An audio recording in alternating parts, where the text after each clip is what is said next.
It's crazy. And there's big splashes, and there's fish in our driveway, and our neighbors have seen alligators. Yeah, the floodwaters continue to rise in Northport Estates.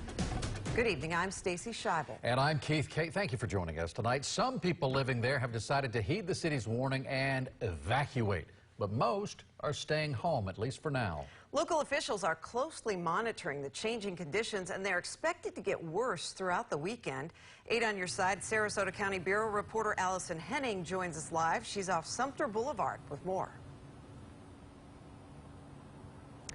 Stacy, Keith, good evening. So there is a significant difference in water levels out here compared to this time yesterday when we were out here. If you take a look here, you can see this is a residential street, and it really looks like a pond out here. Even some of the longtime residents are surprised by how fast the water is rising.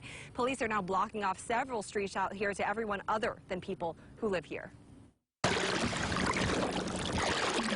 With floodwaters several feet deep and continuing to rise, some residents and officials are ditching their wheels and turning to kayaks and boats to get around the Northport Estates community. The city tells us it's an after effect of Elsa. The stormwater is overwhelming the Myakkahatchee Creek and taking over neighborhoods nearby. They're trapped, all of them are. So I feel so bad for them, just horribly bad. The city opened up a sandbag site for residents to protect their properties as water continues inching closer to their homes. Water was rising all day yesterday. We put markers, kept on passing them.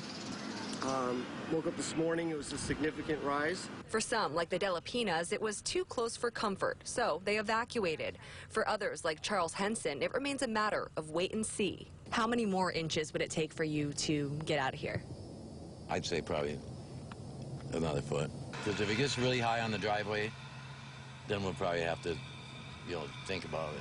But I believe that we're going to be okay. Officials expect the water levels to peak in about 2 days. In the meantime, are you guys okay? Oh, yeah. They'll continue working to make sure everyone who needs help on one of these streets turned streams is able to get it.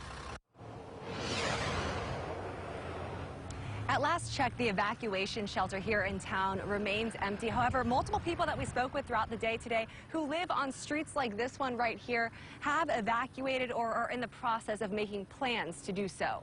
Reporting live in Northport, Allison Henning, 8 on your side.